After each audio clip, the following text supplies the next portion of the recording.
Welcome back to my channel Meena fashions. Okay, నేను చింతకాయ పచ్చడి చేశాను. దీని ప్రాసెస్ చూపిస్తాను రండి. పల్లీలు వేయించుతున్నానండి. ఇప్పుడు మన చింతకాయ పచ్చడికి పల్లీలు కావాలి కాబట్టి పల్లీలు వేయించుతున్నాను.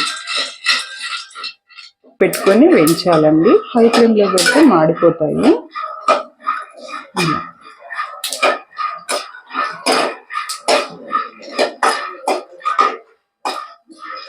పల్లీలు ఇప్పుడు మిక్సీ జార్లో వేస్తున్నానండి.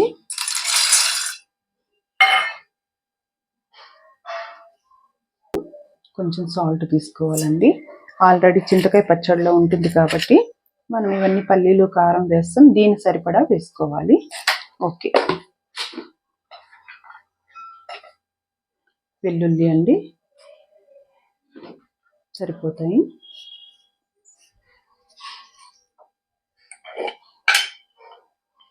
కారం పౌడరు 2 స్పూన్స్ వేస్తున్నాను.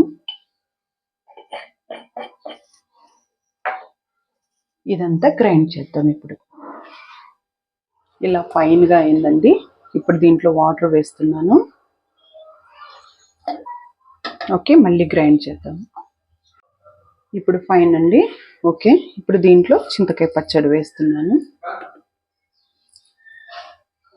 ఓకే, ఇప్పుడు గ్రైండ్ చేస్తానండి మళ్ళీ. ఇప్పుడు ఓకే అండి, ఇలా గ్రైండ్ చేసుకోవాలి. ఇప్పుడు ఇదంతా తీసి బౌల్లో వేసి, ఇప్పుడు చూడండి ఇలా ఫైన్గా నేను అంతా దీంట్లో వేసాను. ఇప్పుడు నేను దీన్ని మళ్ళీ పోపు పెడతాను, తాలింపు.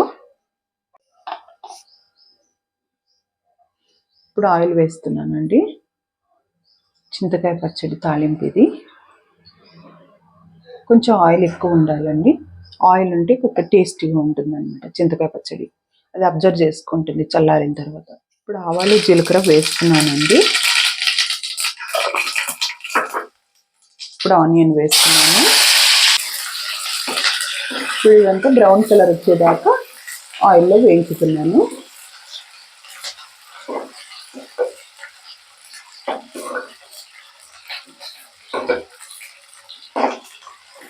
లో ఫ్లేమ్లో వేయించుకోవాలి. తాలింపు కూడా మాడిపోకుండా గోల్డెన్ కలర్లోకి వచ్చాక బాగుంటుంది, టేస్ట్ బాగుంటుంది అన్నమాట. ఓకే, ఇప్పుడు ఈ కరివేపాకు వేద్దాము. కరివేపాకు నేను హాఫ్ తుంచి వేస్తున్నాను, టేస్ట్ బాగుంటుంది.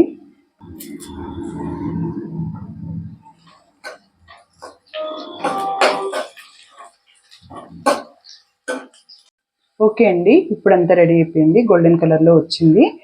నేను సిమ్ తగ్గిస్తున్నాను. ఇప్పుడు చట్నీ వేస్తున్నాను.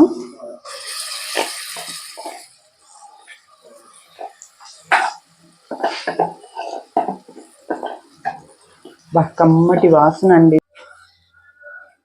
చాలా టేస్టీగా ఉంటుందండి. వేడివేడి అన్నంలోన వేసుకొని నెయ్యి వేసుకొని తినండి, సూపర్గా ఉంటుంది. ఇదంతా బౌల్లోకి వేస్తున్నానండి. రెడీ అయిపోయింది. చూడండి, నాకు ట్రై చేసి మీరు కామెంట్ పెట్టండి, సబ్స్క్రైబ్ చేయండి అండ్ లైక్ ఇవ్వండి. ఓకే, ఇది నిల్వ పెట్టుకుంటాం 1 year దాకా. ఇలా కావాల్సినప్పుడల్లా మనం ఇలా మసాలాలు వేసి చట్నీ చేసుకుంటే అన్నంలో వేడి వేడి అన్నంలో చాలా బాగుంటుంది టేస్టీగా. ఓకే.